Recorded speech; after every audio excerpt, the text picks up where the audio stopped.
warahmatullahi wabarakatuh. Shalom, Om Swastiastu, Namo Buddhaya, salam kebajikan, Rahayu, Rahayu, Rahayu. Puji syukur Gusti ingkang murpeng dumati, awet kathahipun berkah rahmat. Mugi kawilujengan, kabagyan, kabangaswaran, tansah kasariro dumateng kula lan panjenengan sedaya. Sholawat salam katetepno dumateng junjungan kita Nabi Agung Nabi Muhammad sallallahu alaihi wasallam ingkang kita atu-atu syafaatipun pinjang wonten ing yaumul akhir. Ingkang kinurmatan Bapak Ibu juru pambiji, para rawuh ingkang kula hormati, saha para kadang-traing sutresna budaya ingkang bagya mulya. Saderengipun kula matur, saged dipun tepangaken nami kula Zivana Latisya Alia Safira saking MTSN kalih Kutha Blitar.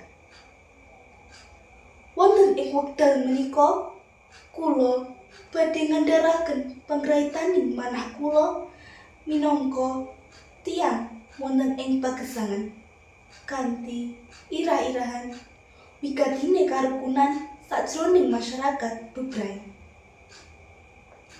Para rawuh ingkang bagya mulya, sejatosipun wonten ing pagesangan punika kula tuwin panjenengan sampun boten mirunggan minangka tiyang. Kita tentu betahake tiyang sanesipun. Bab menika dadosaken menawi karukunan sajroning pagesangan kawiwitan saking karukunan masyarakat rumiyin. Tuladhanipun ingkang saged kaliyan tangga tepalih lajeng marang masyarakat tunggal RT ngantos masyarakat tunggal desa lajeng minangka lare enem kados kula saged kaliyan muda taruna. Wonten ing jaman ingkang sarwa endah taksih wonten tiyang ingkang gadah pamanggih. Pok bilih gesang menika boten betahaken tiyang sanes.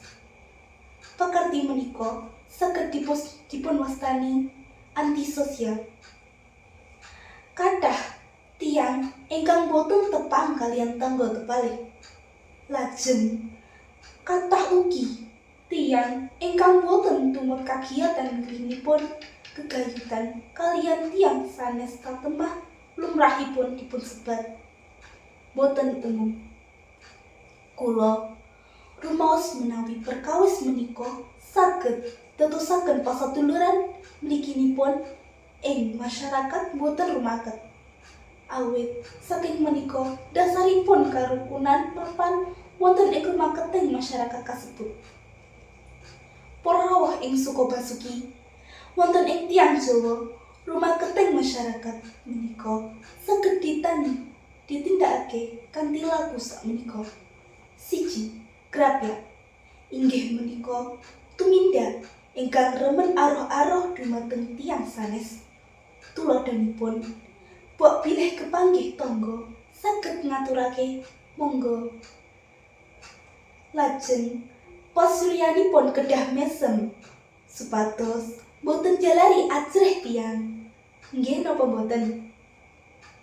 Sanesipun bok bilih kepanggih tiyang sepuh saged matur, "Nderek langkung, Mbah." Satemah salyanipun grapyak ugi nuduhaken unggah-ungguh basa Jawa tumrap ing masyarakat bebrayan. 2. Tandan karya inggih menika wujud tilung tinulung ing masyarakat bebrayan. Tuladhanipun inggih menika sambatan menahake margi risak lajeng sambatan menawi tangga tepalih wonten hajatan utawi kesripahan. Satemah sambatan menika saged nuwuhake rasa paseduluran senajan boten sak keluarga. 3. Gadah watak tepa slira. Katusta ing Pancasila sila kaping 3 wonten ing sakjroning masyarakat kita kedah hormat dhateng sapada. Babak ingkang magepokan kaliyan masyarakat kedah dipun rembag sesarengan kanthi masyarakat kanthi hormat marang pamanggih tiyang sanes. Para rawuh ingkang bagya mulya, saking bab ingkang sampun kula andharaken ing Injil, kula badhe ngemutaken bab bilih karukunan menika ugi kawiwitan saking panggalih utawi niat kita rumiyin. Kanthi niat ingkang temenan wonten ing saben masyarakat, mila karukunan kasebut saged ginayuh.